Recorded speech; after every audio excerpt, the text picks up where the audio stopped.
I shouldn't have been there. That's what everyone kept telling me afterward. But when you're 24, exhausted from pulling double shifts, and your car breaks down in the rain 3 blocks from your apartment, you don't think about which alley might be a shortcut and which might be something else entirely. The rain pelted down mercilessly, soaking through my thin waitress uniform. The black polyester clung to my skin, and my shoes, cheap knockoffs I'd bought on sale, were already ruined, squishing with every step. Lightning flashed, illuminating the narrow passage between 2 buildings that would cut 5 minutes off my walk home. 5 minutes. That's all I was trying to save. The alley was surprisingly clean for downtown Chicago, with neat stacks of crates along one wall and a row of black luxury cars parked in what seemed to be reserved spaces. I hurried past, head down against the rain, clutching my purse, which contained exactly $27 in tips, a tube of almost empty lipstick, and a photo of my mother that I'd carried since her funeral 3 years ago. I was halfway through when I heard it. The sound of glass shattering followed by a muffled thud. I froze, my heartbeat drowning out even the rain for a moment. I should have run, should have pretended I hadn't heard, should have kept walking, eyes forward, mind blank. Instead, I looked. There was a door, heavy steel, painted black to match the brick wall, nearly invisible unless you were looking for it. It stood slightly ajar now, a sliver of golden light spilling onto the wet pavement. 2 men emerged, dragging something between them, something that left a dark smear on the ground that the rain couldn't quite wash away. I gasped.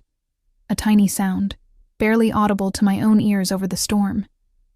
But they heard. The taller one turned, his face shadowed beneath the brim of an expensive hat. "Boss?" he said, just that one word, his voice deep and calm as if he'd merely commented on the weather. And then I saw him. He appeared in the doorway like a specter materializing from the shadows. Tall, taller than his men, with broad shoulders perfectly outlined by a suit that probably cost more than I made in 6 months. The light from inside caught on his cufflinks first, small flashes of silver against the darkness, before illuminating a face that seemed carved from marble, all sharp angles and cold perfection. But it was his eyes that held me, dark and penetrating. They seemed to see right through my rain-soaked clothes to the terror beneath my skin. For what felt like an eternity, neither of us moved. Thunder rolled overhead, but the sound seemed distant compared to the roaring in my ears.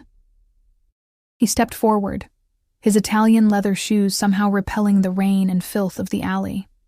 With each step he took toward me, I felt my chances of escape diminishing. His security detail, because that's what they were, I realized now, fanned out slightly, cutting off any hope of running. "You should have never walked in here," he said, his voice surprisingly soft, with an accent I couldn't quite place. There was something almost musical about it, the way the words flowed like dark honey. My heart hammered against my ribs like a trapped bird. I took a step backward, my ruined shoe slipping on the wet pavement.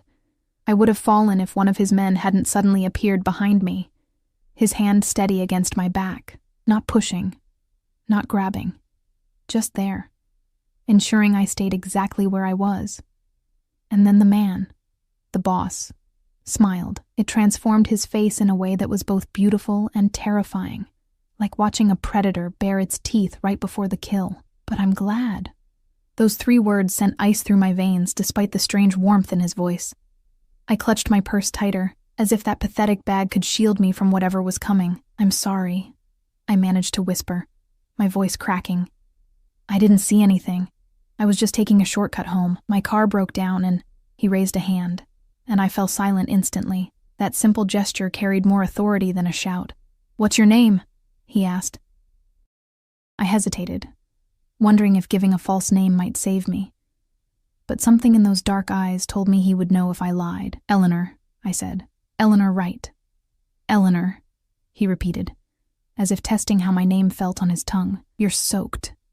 It wasn't a question, but I nodded anyway, droplets of water cascading from my hair with the movement. He turned to the man closest to him, shorter, stockier, with a scar that ran from his eyebrow to his jaw. "Bring the car around, Marco." Then to me, "I insist on driving you home." The way he said insist made it clear this wasn't an offer I could decline. "That's really not necessary," I said. my voice sounding thin and unconvincing even to my own ears. "I only live a few blocks from here." "All the more reason." He stepped closer, and I caught his scent. Expensive cologne with notes of cedar and something darker underneath. "It would be unconscionable to let you walk home in this weather." A black Bentley glided into the alley, moving silently despite its size. The driver, Marco, stepped out and opened the rear door. The boss gestured toward it with one elegant hand. "After you, Eleanor." I looked at the open car door, then back down the alley toward the safety of the main street. The man behind me shifted slightly, a reminder of his presence. I had no choice, and we all knew it. I climbed into the Bentley, the leather seat cool and dry against my wet skin. He slid in beside me, leaving enough space that we weren't touching, yet somehow filling the entire car with his presence. The door closed with a soft thud that sounded to me like a prison cell locking. "Where do you live?" he asked as Marco returned to the driver's seat. I gave my address in a whisper, and the car moved forward, the wipers clearing sheets of rain from the windshield. Inside, it was warm and eerily quiet, the expensive engineering muffling the storm to a distant murmur. "You haven't asked who I am," he said after a moment, his gaze fixed on my face. "I don't need to know," I said quickly. Too quickly. That smile again, the one that didn't reach his eyes, but I think you do. "My name is Alessio Russo." The name meant nothing to me then. I didn't move in circles where names like his carried weight and inspired fear. I was just a waitress trying to save enough for night classes, living in a studio apartment with a leaky ceiling and dreams that were getting smaller every day. "I own several businesses in this city," he continued, "including the establishment you happened to pass tonight." "I'm sorry," I said again. "I really didn't see anything." "But you did." His voice remained soft, conversational. "You saw my men removing something from my property. You saw my face. You know my name now." Each statement fell between us like stones dropping into dark water. I gripped the edge of the seat, my knuckles turning white. "I won't tell anyone," I promised. "Please, I just want to go home." "And I'm taking you there," he gestured to the passing streets outside. "See? No detours." I realized then that we were indeed heading directly to my apartment building. Somehow that was more frightening than if he'd taken me elsewhere. "How will you pay for car repairs on a waitress's salary?" he asked suddenly. I blinked, thrown by the change of subject. "How did you know I'm a waitress?" He nodded toward my uniform, still visible beneath my rain-soaked jacket. "The Venetian, one of Giovanni Marconi's restaurants." His lip curled slightly. "Mediocre food, excellent location. The pay is decent," I said, defensive despite my fear. "And the tips are good on weekends, but not good enough to fix whatever is wrong with your car." I didn't answer. He was right. The transmission had been slipping for weeks, and the estimate I'd gotten was more than I could afford. I'd been putting money aside, but at the rate I was saving, it would be months before I could get it fixed. "I have a proposition for you, Eleanor Wright." He turned in his seat to face me fully, and I pressed myself against the door, as if those extra inches could somehow protect me. "I find myself in need of someone with your particular qualities." "What qualities?" I asked, my mouth dry. "You're observant, quick thinking. And despite your fear, which is entirely rational, I assure you, you've maintained your composure." His eyes moved over my face, assessing.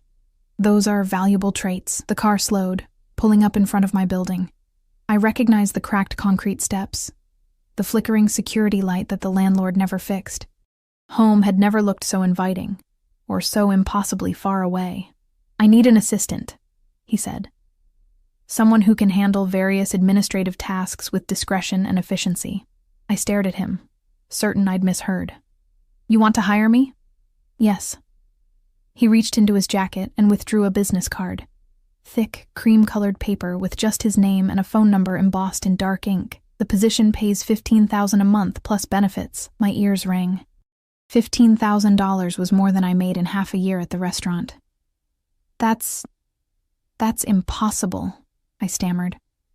"Why would you offer me that kind of money?" "Because that's what the position is worth to me." He held the card out between two fingers. "And because we both know this isn't really a choice, Eleanor." There it was, the threat beneath the offer, shimmering like heat on asphalt. I took the card, my fingers trembling. "Think about it overnight," he said, though his tone made it clear what answer he expected. "Call the number tomorrow before noon with your decision." Marco opened my door from outside, holding an umbrella over the opening. The rain had slowed to a drizzle, but the gesture wasn't really about keeping me dry. "One more thing," Alessio said as I moved to exit the car. "If you decide to decline my generous offer, or if you fail to call at all," he paused, his expression softening into something almost regretful. "Well, Chicago is such a dangerous city, people disappear all the time." I stepped out onto the sidewalk, my legs unsteady beneath me. Marco closed the door and returned to the driver's seat without a word. The window lowered, and Alessio looked out at me, his face half in shadow. "Sleep well, Eleanor Wright. I look forward to our partnership." The Bentley pulled away, leaving me clutching his business card in one hand and what remained of my old life in the other. I knew, standing there on that cracked sidewalk, that whatever I decided, nothing would ever be the same again. I trudged up the stairs to my apartment, unlocked the 3 deadbolts I'd installed after a break-in last year, and collapsed against the door once it closed behind me. My uniform dripped onto the linoleum floor, forming a puddle that reflected the single bulb hanging from my ceiling. On my kitchen counter, next to a stack of past-due notices, my phone blinked with messages. 2 from my manager at the restaurant, probably wondering why I hadn't shown up for my second shift. 1 from Jenny, the only friend who'd stuck around after I'd dropped out of college to care for my mother. I ignored them all and walked to the bathroom, stripping off my wet clothes and stepping into a shower that never quite got hot enough. As the lukewarm water washed over me, I tried to make sense of what had happened. I'd witnessed something I shouldn't have. That much was clear. And now Alessio Russo, whoever he really was, had made me an offer that was equal parts lifeline and noose, $15,000 a month. The number echoed in my head as I dried off and pulled on an oversized t-shirt to sleep in. With that kind of money, I could pay off my mother's medical debts, fix my car, maybe even go back to school. All I had to do was tie my fate to a man who'd threatened to make me disappear if I refused. I curled up on my sagging mattress, Alessio's business card on the nightstand beside me. The last thing I saw before exhaustion claimed me was that cream-colored rectangle, glowing faintly in the dim light from the street outside, a passport to salvation or damnation. I didn't yet know which, but I knew which one I'd choose in the morning. Morning came with harsh sunlight streaming through my thin curtains and the distant sound of sirens, Chicago's constant lullaby. I stared at the ceiling, tracing the familiar water stains with my eyes, as reality settled over me like a shroud. Last night hadn't been a nightmare. The business card still sat on my nightstand, innocent-looking in the daylight. I reached for my phone. It was 10:37 a.m., less than 90 minutes to make a decision that wasn't really a decision at all. I forced myself out of bed and into the kitchen, where I mechanically went through the motions of making coffee. The machine sputtered and hissed, producing a liquid that was more bitter than caffeinated, but it was all I had. As I sipped from my chipped mug, I stared at the card I'd brought with me from the bedroom. Alessio Russo. The name still meant nothing to me, but the power he wielded had been unmistakable. I grabbed my laptop, an ancient thing that wheezed like an asthmatic whenever I asked it to do more than check email, and typed his name into the search bar. The results were surprisingly sparse. A few mentions in business journals about property acquisitions through something called the Russo Group. A photo from a charity gala 3 years ago, where he stood in the background, partially obscured but unmistakable. Nothing that screamed dangerous criminal, but nothing that convinced me he was simply a businessman either. My phone chimed with another message from my manager. "Eleanor, if you don't show up today, don't bother coming back at all." I closed the message without responding. It wouldn't matter soon anyway. At 11:45, I picked up the card and dialed the number with shaking fingers. It rang only once before being answered. "Ms. Wright." It wasn't a question. The voice belonged to a woman, her tone professional and crisp. "Mr. Russo is expecting your call. Please hold." There was no music, just silence so complete I wondered if the call had dropped. Then his voice filled my ear, that same musical cadence that had haunted my dreams. "Eleanor, I'm pleased you called." Again, not a question. He'd known I would call. known I had no real choice. "I've thought about your offer," I said, struggling to keep my voice steady. "And I accept." I could almost hear his smile through the phone. "Excellent. A car will pick you up in 30 minutes. Pack whatever you need for today. We'll arrange for the rest of your belongings to be moved tomorrow." "Moved?" I echoed. "I don't understand." "Part of your compensation package includes housing, Eleanor. It's more convenient for everyone." The implications of that statement sent a chill down my spine. He wanted me where he could watch me, but my apartment will be taken care of. Your lease will be paid out. Now 30 minutes. Be ready. The line went dead. I stared at my phone, then around at my tiny apartment. I'd lived here for 4 years. It wasn't much, but it was mine. The idea of leaving it, of having no space that wasn't somehow controlled by Alessio Russo, made me feel like I was being slowly buried alive. Still, I moved on autopilot, pulling clothes from my closet and tucking them into a worn duffel bag. What did one wear to work for a man like him? I settled on the most professional outfit I owned: black slacks that were slightly too big, a white blouse with only one small coffee stain on the sleeve, and a navy blazer I'd bought secondhand for job interviews. At precisely 12:15, my phone buzzed with a text message. Downstairs. I took one last look around my apartment, grabbed my bag, and locked the door behind me. The same black Bentley from last night was parked at the curb, Marco standing beside it with his expressionless face. He opened the rear door without a word. I'd half expected Alessio to be inside, but the car was empty. Marco closed the door after me, then slid into the driver's seat. "Where are we going?" I asked as we pulled away from the curb. "The tower," he replied, offering nothing more. We drove in silence through the city, eventually pulling up to one of Chicago's sleeker skyscrapers, all glass and steel, reflecting the midday sun like a massive mirror. Marco led me through a private entrance, past security guards who nodded to him with deference, and into an elevator that required a keycard to operate. He pressed the button for the 50th floor, the top of the building. The elevator rose smoothly, my stomach dropping slightly with the rapid ascent. When the doors opened, I stepped into what could only be described as a fortress disguised as a luxury office. The reception area was all understated elegance: cream marble floors, tasteful artwork on the walls, and a massive desk where a woman who looked like she moonlighted as a runway model sat typing on a sleek computer. She looked up as we approached, her expression professionally blank. "Ms. Wright," she said, rising to her feet. She was tall, willowy, dressed impeccably in a charcoal suit that probably cost more than my entire wardrobe. "I'm Sophia, Mr. Russo's executive assistant. Welcome to the Russo Group." I clutched my bag tighter. "Thank you." "Marco, you can go," she said, dismissing him with a slight nod. He disappeared back into the elevator without a word. Sophia turned her attention back to me. "Mr. Russo is in a meeting, but he asked me to get you settled. I'll show you to your office. My office." The words sounded foreign, like they belonged to someone else's life. I followed her down a hallway lined with glass-walled conference rooms and private offices. Men and women in expensive suits moved with purpose, barely glancing our way. It looked like any high-end corporate office. Nothing to suggest that its owner had men who dragged things that left bloodstains through back alleys. Sophia stopped at a door near the end of the hall, opening it to reveal a space that made me catch my breath. Floor-to-ceiling windows offered a panoramic view of the city, Lake Michigan, a brilliant blue in the distance. The furniture was minimal but clearly expensive. A glass desk, an ergonomic chair that probably cost as much as my car, and a small seating area with a leather sofa and 2 chairs. "This is yours," Sophia said, watching my reaction with what might have been amusement. "Your computer has been set up with the accounts you'll need access to. Your key card is in the top drawer. It will get you into the building, this floor, and your apartment." "My apartment?" She nodded toward the windows. "The residential section of the tower is on floors 40 through 49.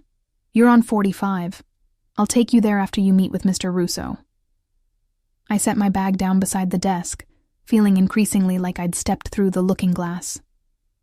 "What exactly will I be doing? Mr. Russo will explain your duties himself. For now, familiarize yourself with the computer system. I'll come get you when he's ready." She turned to leave, then paused.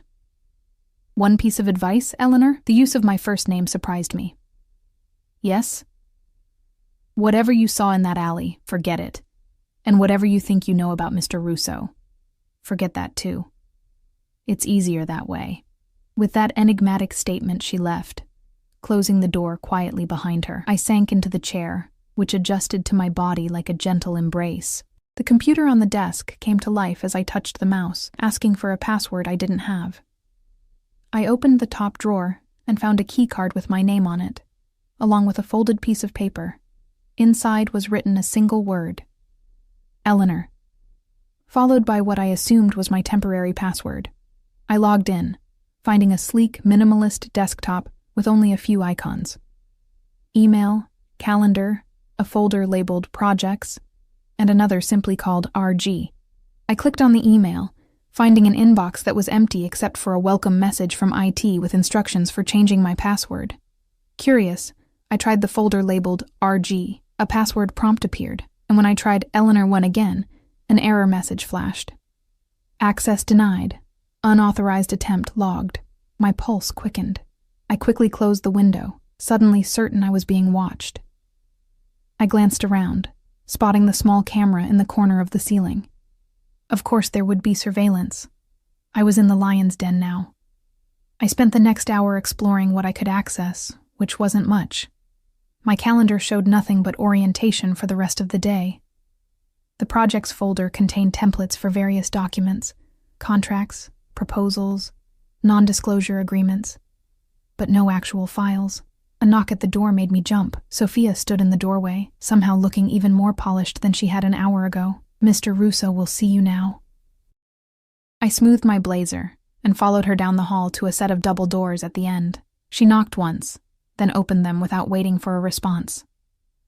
Alessio Russo's office made mine look like a storage closet. It occupied the corner of the building, with 2 walls of windows offering views in different directions.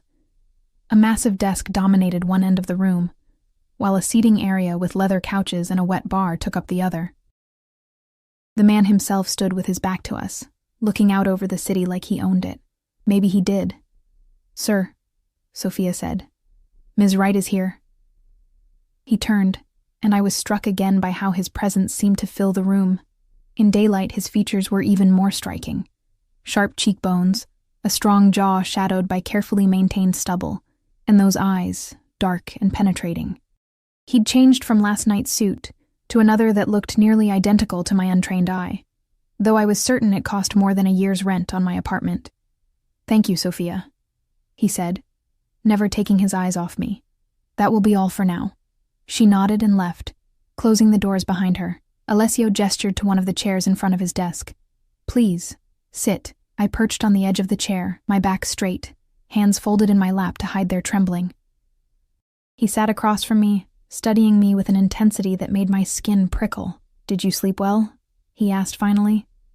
The question was so mundane, so normal, that it caught me off guard.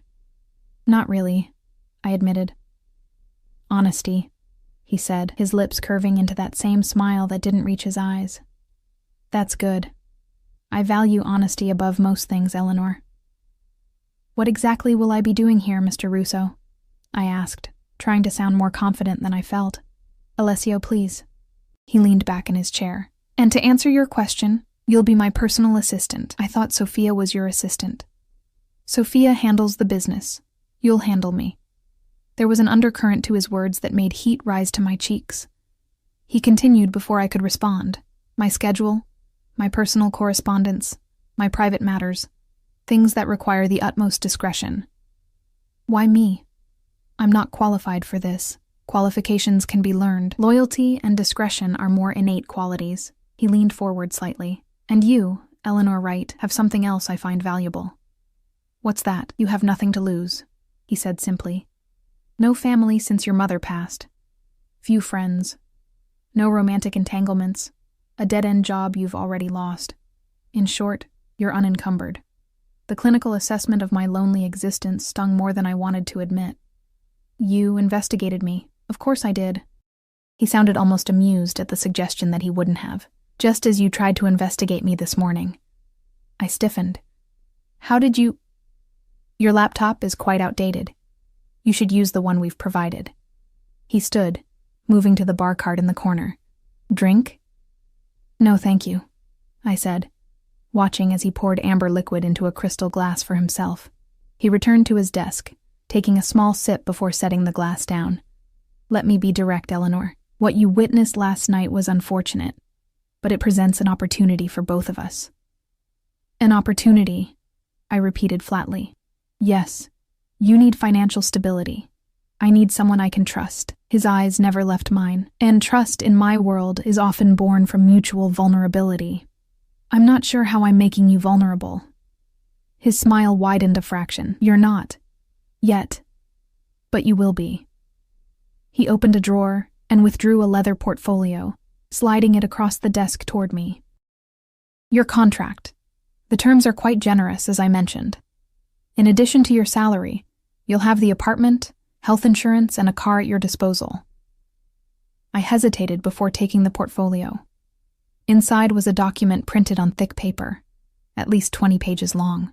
I skimmed the first page, noting the salary, $15,000 a month, just as he'd promised, and a list of benefits that made my head spin. Turn to page 12, he instructed. I did, finding a section titled Confidentiality and Loyalty. The legal language was dense, but the message was clear.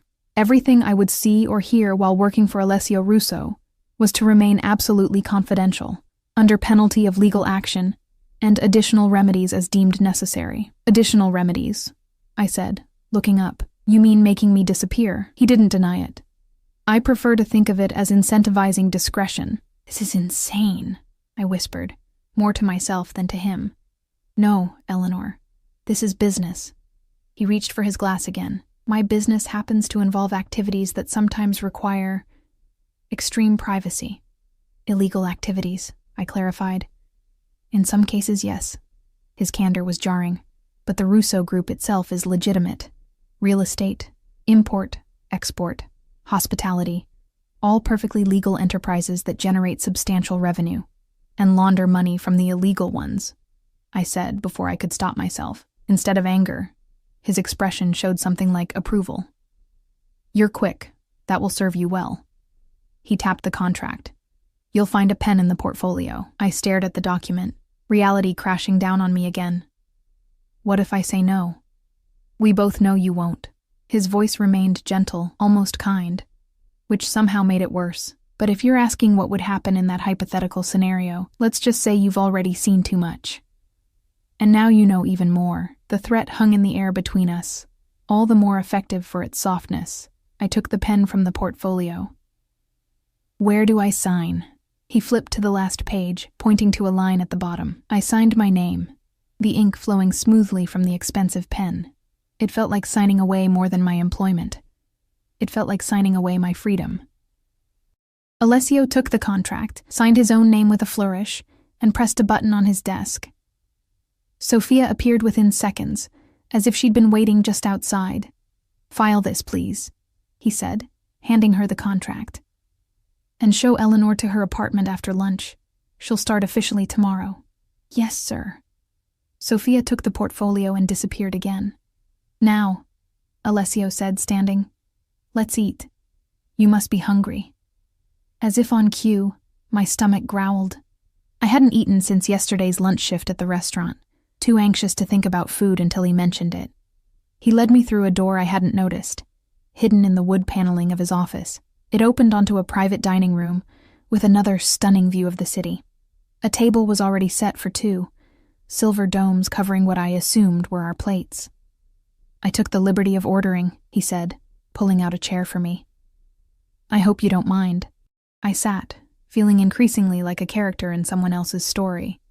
He took the seat across from me and lifted the domes, revealing perfectly arranged plates of pasta with seafood. Linguine alle vongole, he said, an old family recipe. The food smelled divine, but I hesitated, an irrational fear flashing through my mind.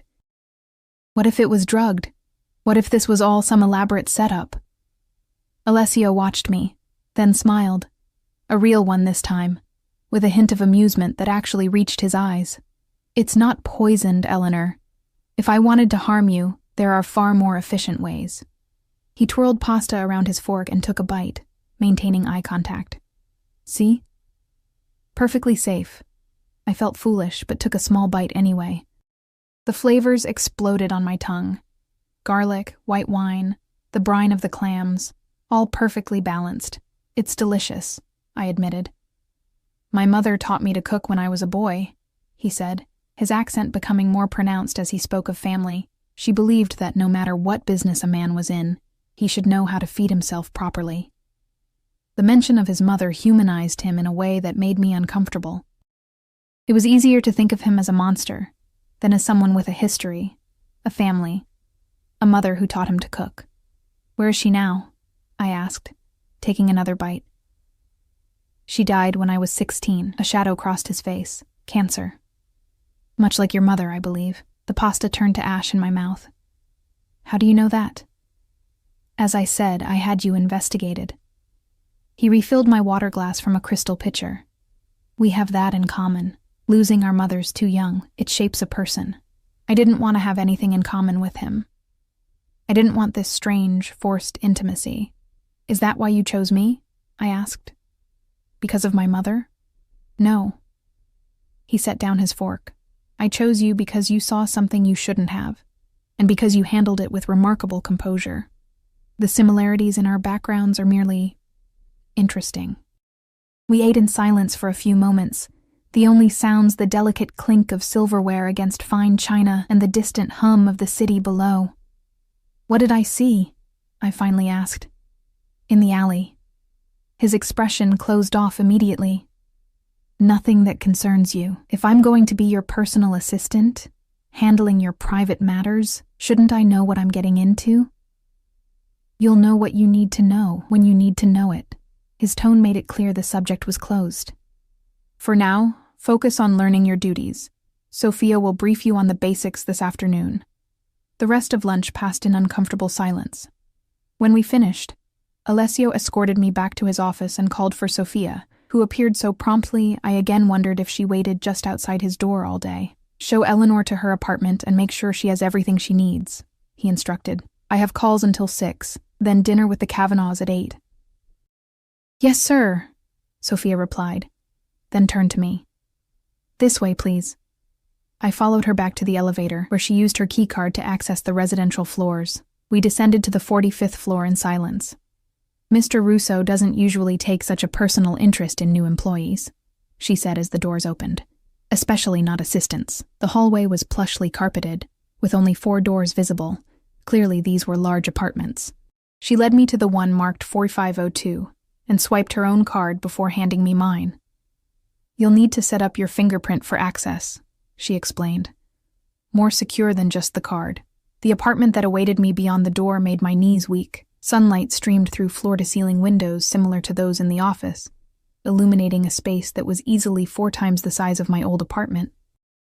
Modern furniture in neutral tones, hardwood floors with plush area rugs, a kitchen with marble countertops and appliances that looked like they belonged in a magazine.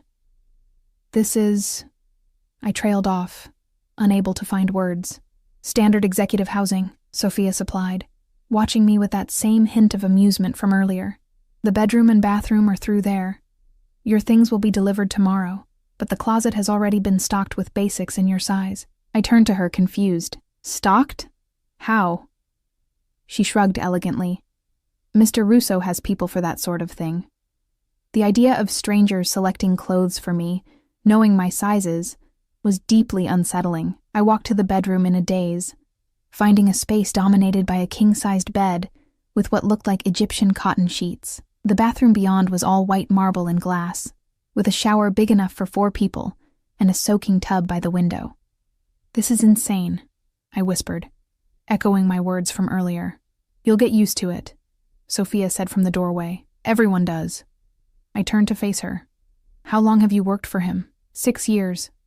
And did he recruit you the same way? Something flashed in her eyes, caution perhaps. No, my situation was different. She checked her watch. I need to get back upstairs. Your keycard works for the elevator, this apartment, and your office. Nowhere else for now. The fridge is stocked, and there's a tablet on the counter with building information. Any questions? I had about 1,000, but none she was likely to answer. No, thank you. Mr. Russo expects you in the office at 8 a.m. tomorrow. Don't be late." With that, she turned and left, the door locking automatically behind her. I wandered back to the living room in a daze, running my fingers over the expensive furniture. This morning, I'd been a waitress about to lose my job, living in a cramped apartment I could barely afford. Now I was, what? An employee? A prisoner in a gilded cage? Both? I moved to the windows, looking out over the city. From this height, Chicago looked almost peaceful, the chaos and grime invisible beneath the geometric perfection of the skyline. People moved like ants along the streets below, each with their own life, their own problems. None of them knew I was up here, watching. None of them knew what had happened to me. The tablet Sophia had mentioned sat on the kitchen counter. I picked it up, finding it already unlocked. The home screen showed apps for building services, food delivery, security, and something called RG Communications. I tapped on the security app, discovering that I could view cameras in the hallway outside my apartment and request security personnel if needed. I couldn't quite decide if the security features were meant to protect me or monitor me. Perhaps both. The food delivery app showed dozens of high-end restaurants that would deliver directly to the building, all apparently included as part of my compensation package. My stomach was still full from lunch, but I bookmarked the page for later. The RG Communications app required a password. I tried Eleanor again, surprised when it worked. Inside was a messaging system, with only 2 contacts available: Alessio Russo and Sofia Ricci. A notification already waited. A message from Sophia. "Orientation materials on your office computer. Review before tomorrow." I set the tablet down, suddenly exhausted. The adrenaline that had been keeping me going since last night was fading, leaving me hollow and drained. I made my way back to the bedroom and sat on the edge of the bed, running my hand over the silky bedspread. What had I gotten myself into? More importantly, was there any way out? I thought of the contract I'd signed, with its ominous additional remedies. I thought of whatever it was that Marco and the other man had been dragging through that alley, something that left a dark smear on the wet pavement. I thought of Alessio's eyes, cold and calculating even when his smile seemed warm. No, there was no way out. Not yet, anyway. I kicked off my shoes and lay back on the bed, intending to rest for just a moment before exploring the apartment further. Instead, I fell into a deep, dreamless sleep, the sleep of the condemned who knows that tomorrow will bring challenges they can't begin to imagine. The shrill beeping of an unfamiliar alarm jolted me awake.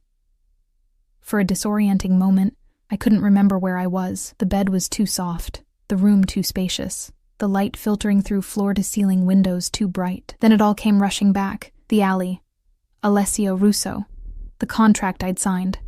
I sat up, realizing I was still in yesterday's clothes, now hopelessly wrinkled. The digital clock on the nightstand read 6:30 a.m. I had an hour and a half to prepare for my first official day as the personal assistant to a man who had essentially blackmailed me into working for him. I dragged myself to the bathroom, gasping again at its luxury. The shower had multiple jets and a digital control panel that took me several minutes to figure out. When I finally got the water running, it was perfectly hot, with pressure that made my old apartment's shower feel like a leaky faucet in comparison. After showering, I wrapped myself in a plush towel and ventured to the walk-in closet Sophia had mentioned. What I found inside made me freeze. Rows of clothing, dresses, blouses, slacks, skirts, all with designer labels I recognized but had never been able to afford. Shoes lined one wall, handbags another. Everything looked to be exactly my size. I ran my fingers over a silk blouse, the price tag still attached. $800 for one shirt. My entire wardrobe from my old apartment wouldn't add up to the cost of 3 items in this closet. With trembling hands, I selected the most conservative outfit I could find. A charcoal pencil skirt, a cream blouse with a high neck, and a fitted black blazer. The clothes fit perfectly, which was both convenient and deeply unsettling. How had they known? Who had been watching me closely enough to know not just my size but my proportions so precisely? At 7:45, I made my way to the elevator, my keycard granting me access to the 50th floor. The office was already humming with activity when I arrived. Sophia sat at her desk, typing rapidly, her posture perfect. She looked up as I approached. Good morning, she said, her eyes scanning my outfit with approval. Mr. Russo is already here. He wants to see you right away. My stomach tightened. Is something wrong? Not that I'm aware of. His coffee is on your desk. Bring it with you. She returned to her typing, dismissing me. I found a steaming cup of coffee on my desk, black and fragrant. Carrying it carefully, I made my way to Alessio's office. The double doors were closed. I hesitated, then knocked softly. Come in. His voice called from within. He was standing at the window again, his back to the door, phone pressed to his ear. He wore another impeccable suit, this one a deep navy that made his shoulders look even broader. He held up one finger without turning, signaling me to wait. I don't care what it costs, he was saying, his voice cool, but with an undercurrent of steel. Take care of it. Now. He ended the call and turned to face me. Eleanor, good morning. Good morning, Mr. Russo, I said, extending the coffee cup. Sophia said you wanted to see me. He took the cup, his fingers brushing against mine. The brief contact sent an unwelcome spark up my arm. Thank you. And please, I told you yesterday, call me Alessio.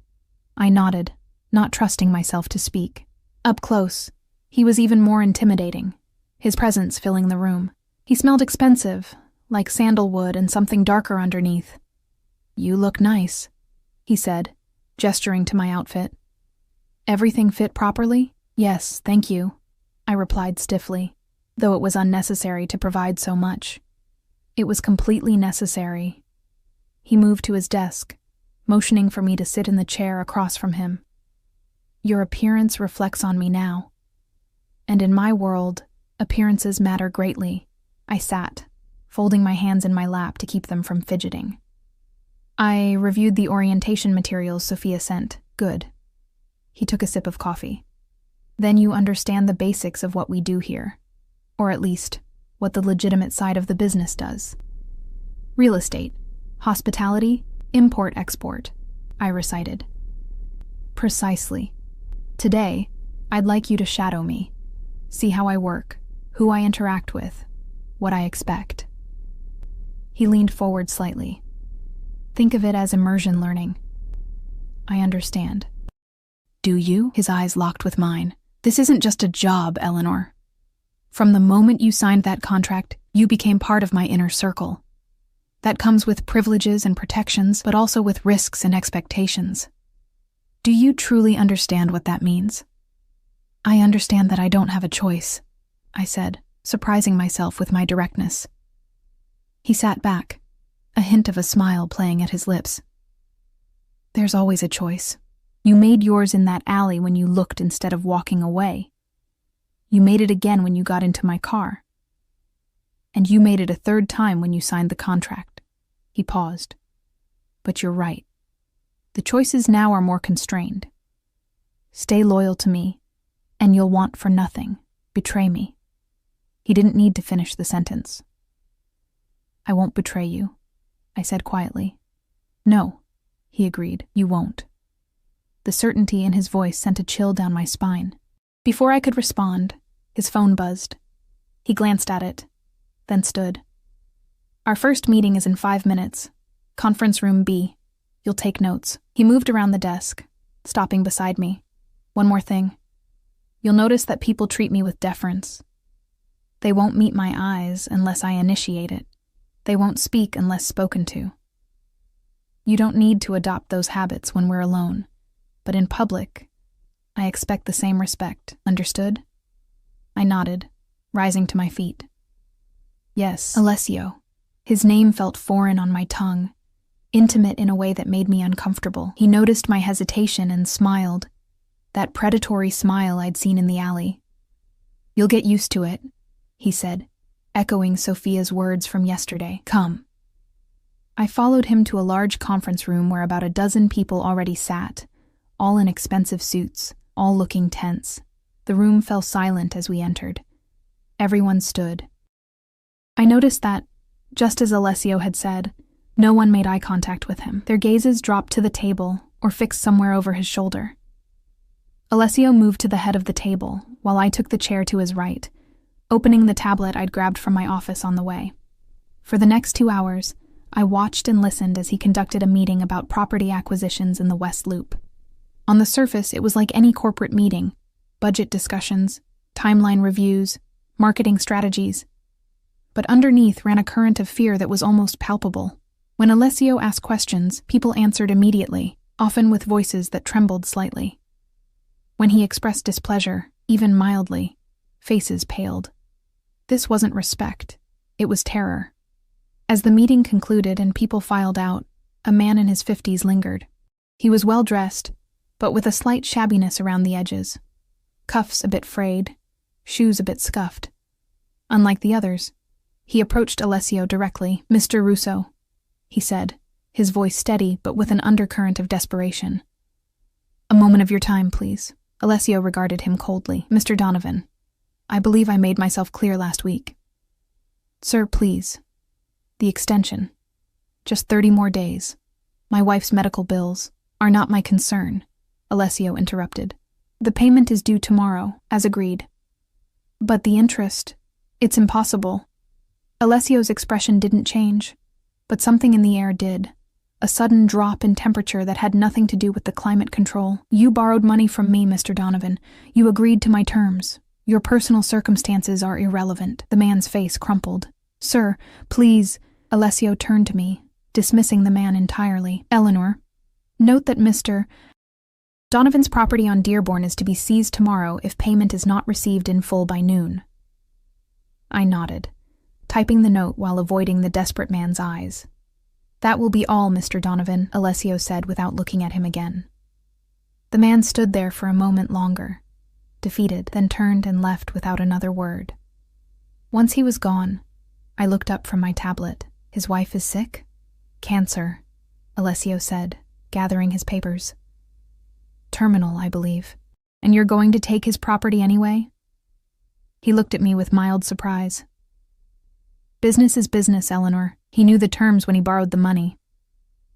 But if his wife is dying, then he should be with her instead of wasting time begging for extensions he won't receive." Alessio's tone was final. "The world runs on rules and consequences. Mercy is a luxury for those who can afford it." "And you can't afford it?" I asked before I could stop myself. Instead of anger, his expression showed something like curiosity. "Interesting. Most people wouldn't dare question me, especially not on their second day." He studied me for a moment. "To answer your question, mercy has its place, but not in business. Show weakness once, and everyone expects it. The empire I've built requires consistency and firmness."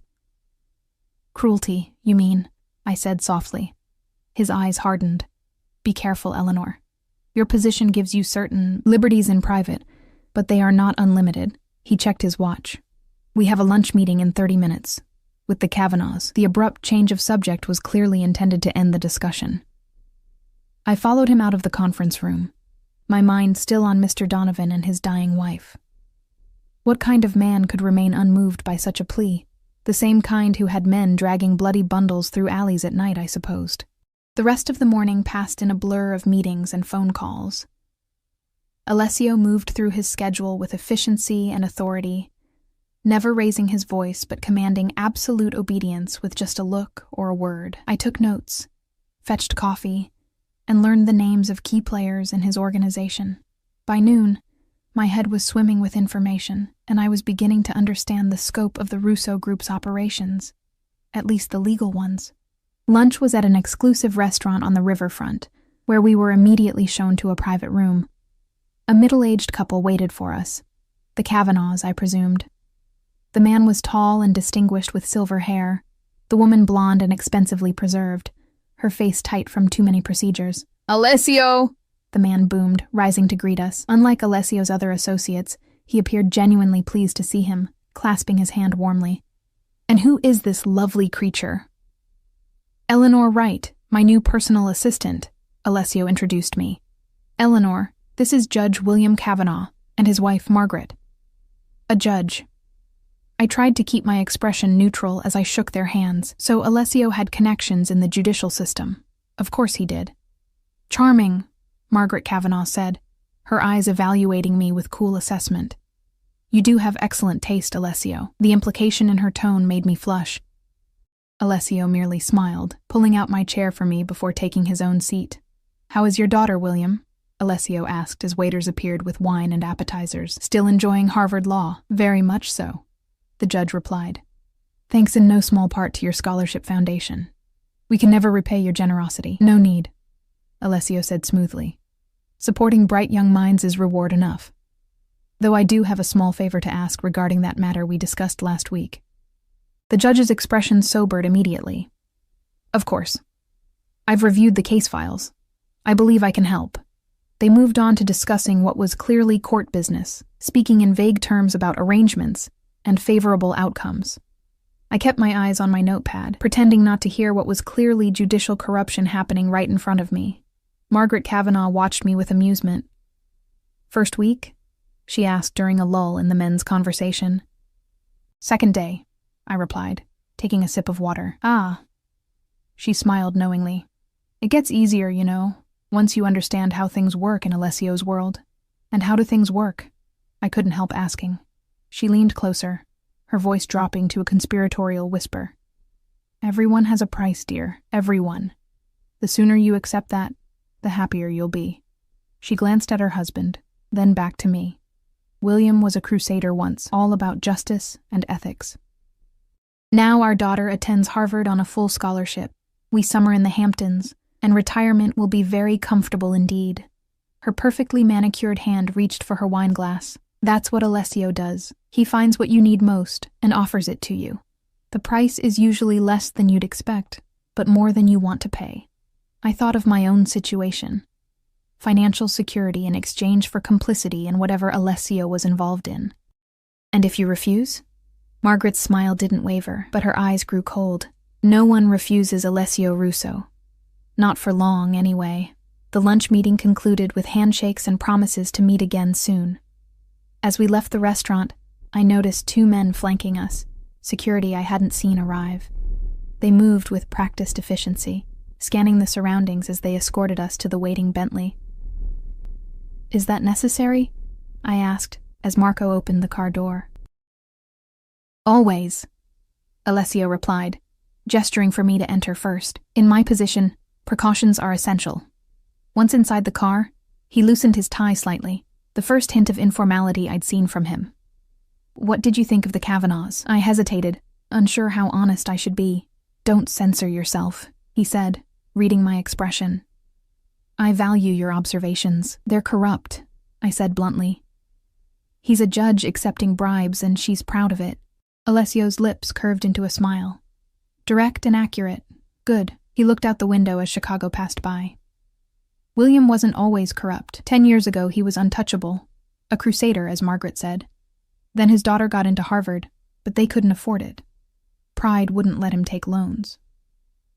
"So you offered the scholarship." I recognized an opportunity. His tone was matter-of-fact. "Everyone has a vulnerability, Eleanor. For some, it's money. For others, family." For William Kavanaugh, it was his daughter's future. "And for you?" I asked. "What's your vulnerability?" His eyes snapped to mine, suddenly intense. "That's not a question you're ready to ask yet." The car fell silent as we continued back to the tower. I replayed the day's events in my mind. The ruthless dismissal of Mr. Donovan, the casual corruption with the judge, the way everyone around Alessio seemed to both fear and need him. The world he occupied was so far from anything I'd experienced, governed by different rules and darker principles. "You're quiet," he observed as we pulled up to the tower. "Just processing," I replied. He nodded. "There's a lot to take in. You're doing well so far." The unexpected compliment caught me off guard. "Thank you. We have one more meeting this afternoon, then I'd like you to join me for dinner." It wasn't a request. "Dinner?" I echoed.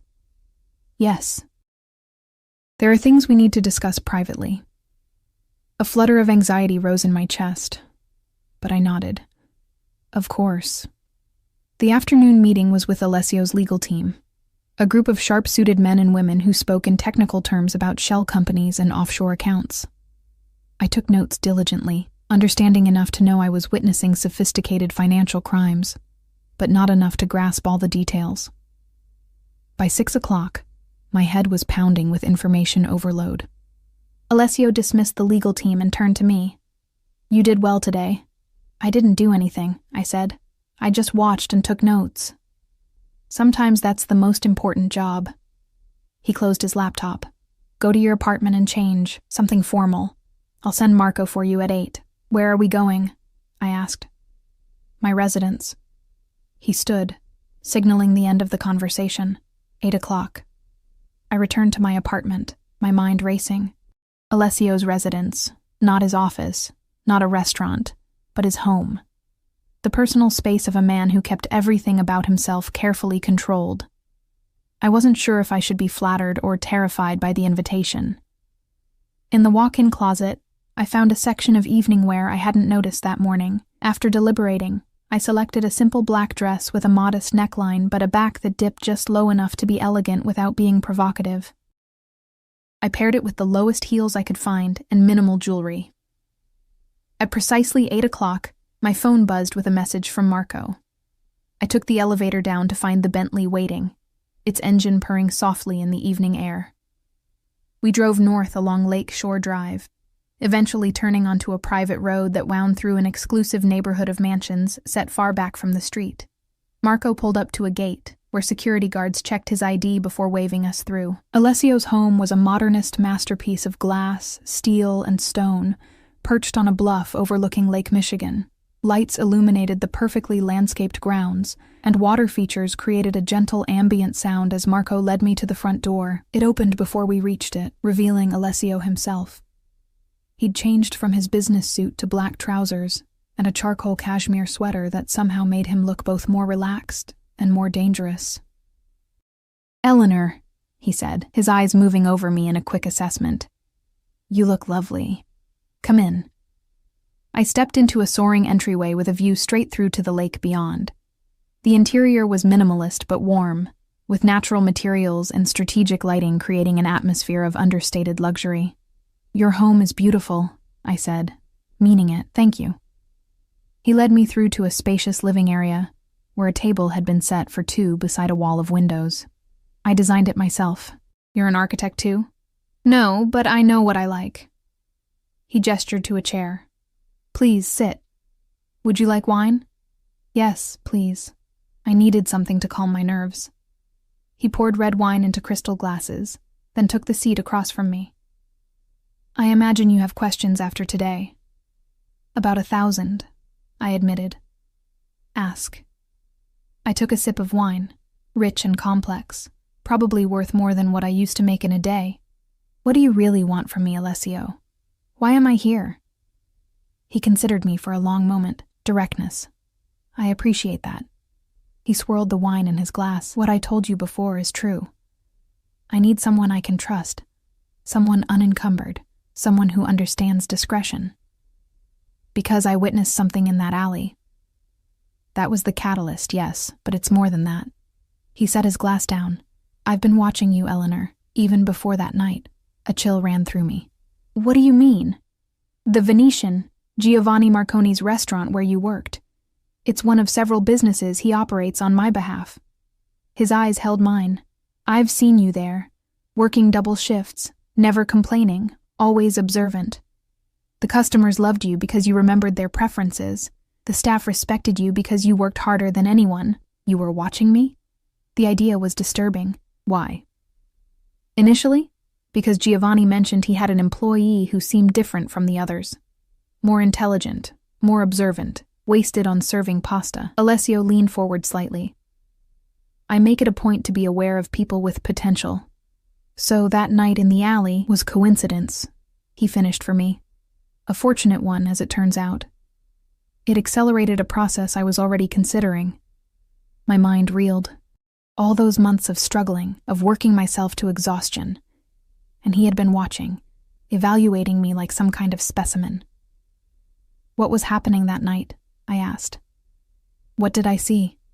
Alessio was silent for a moment, weighing how much to tell me. "A betrayal was being addressed," he said finally. "One of my employees was selling information to a rival. The consequences were severe. You had him killed, I whispered. I protected what's mine. His voice remained calm, matter of fact. In my world, betrayal cannot be tolerated. Mercy is seen as weakness, and weakness invites attack. A server appeared silently, bringing our first course, something delicate involving scallops. I hadn't even noticed Alessio's signal for service. The food looked exquisite, but my appetite had vanished. "You're afraid now," Alessio observed once we were alone again. "Shouldn't I be?" I countered. "No." His answer was immediate. "Not as long as you're loyal to me." He picked up his fork. "Try the scallops. My chef trained in Paris." I took a small bite, the food turning to ash in my mouth despite its obvious quality. "What exactly does loyalty to you entail?" "For now, learning, observing, keeping my confidences." He ate with the precise movements of someone who appreciates fine dining. "Eventually, I'll trust you with more responsibility, handling sensitive communications, managing certain aspects of my business that require a delicate touch." "Illegal aspects," I clarified. "Some, yes." He seemed untroubled by my directness. "Does that bother you?" "Shouldn't it?" "Perhaps." He refilled my wine glass. "But I think we both know you're not as innocent as you pretend to be." "What does that mean?" "It means I know everything about you, Eleanor, including the things you try to hide." His eyes bored into mine. "I know about the money." My blood turned to ice. "What money?" "The $10,000 you took from your last employer in Phoenix before moving to Chicago. The money that paid for your mother's experimental treatments her insurance wouldn't cover." I set my glass down with a shaking hand. No one knew about that. No one. "How did you—" "As I said, I had you investigated thoroughly." He continued eating, seemingly unconcerned by my distress. "Don't worry. Your secret is safe with me. I don't judge you for it. Quite the opposite. It shows resourcefulness, determination, a willingness to do what's necessary for someone you love. It's not the same as what you do," I said, my voice barely audible. "Isn't it? You stole because you needed something more than you feared the consequences. The scale is different, but the principle is the same." He regarded me with something like sympathy. "We're not so different, you and I. We are nothing alike," I insisted. But even to my own ears, the protest sounded weak. We both lost our mothers to cancer. We both understand what it means to do whatever is necessary to protect what matters to us. Alessio's voice softened slightly. "The difference is that I have built an empire that allows me to act without fear of consequences. You haven't. Yet." The rest of dinner passed in a blur. Course after exquisite course appeared and disappeared, accompanied by wine pairings I barely tasted. Alessio shifted the conversation to safer topics: art, literature, music. He was surprisingly well-versed in all three, and despite myself, I found him engaging and knowledgeable. In another context, with another man, it might have been an enjoyable evening. After dessert, a delicate confection of chocolate and berries, Alessio led me to a terrace overlooking the lake. The night air was cool but not cold, the stars obscured by Chicago's light pollution, but the moon bright enough to cast rippling reflections on the water below. "Beautiful, isn't it?" he asked, standing close enough that I could feel the heat from his body. "Yes," I admitted. "I come out here to think sometimes, to remind myself what I'm building, what I'm protecting." He turned to face me. "Do you know why I really brought you here tonight, Eleanor?" My pulse quickened. "Why?" "Because I wanted you to see that there are benefits to the path you found yourself on." His hand came up to brush a strand of hair from my face, the touch so light it was barely perceptible. "The life I can offer you is one most people only dream of: security, luxury, power." "At what cost?" I whispered. "Loyalty, discretion, occasionally moral compromise." His hand lingered near my face. "But nothing you haven't already shown yourself capable of." I stepped back, away from his touch. "I stole once, out of desperation, to save my mother. It's not the same as—" I gestured vaguely at everything around us. "All this." "No, it's not," he agreed.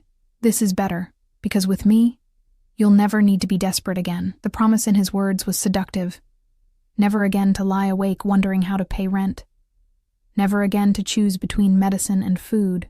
never again to feel the grinding anxiety of poverty. "What if I can't do it?"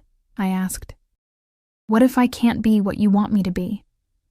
"You already are what I want you to be," Alessio said, his voice dropping lower. "You just don't know it yet."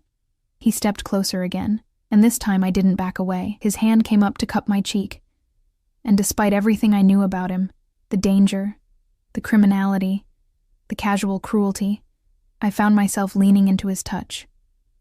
"I should go," I whispered. "Not yet." His thumb traced my lower lip. "There's something between us, Eleanor. You feel it too." I did. A pull like gravity, drawing me toward him despite every rational thought screaming warnings in my mind. This is a bad idea. Most of the best things in life begin as bad ideas.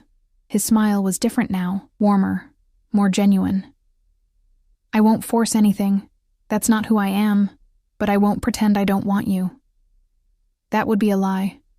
And I promise to be honest with you. I need time," I said, finding my voice. "All of this.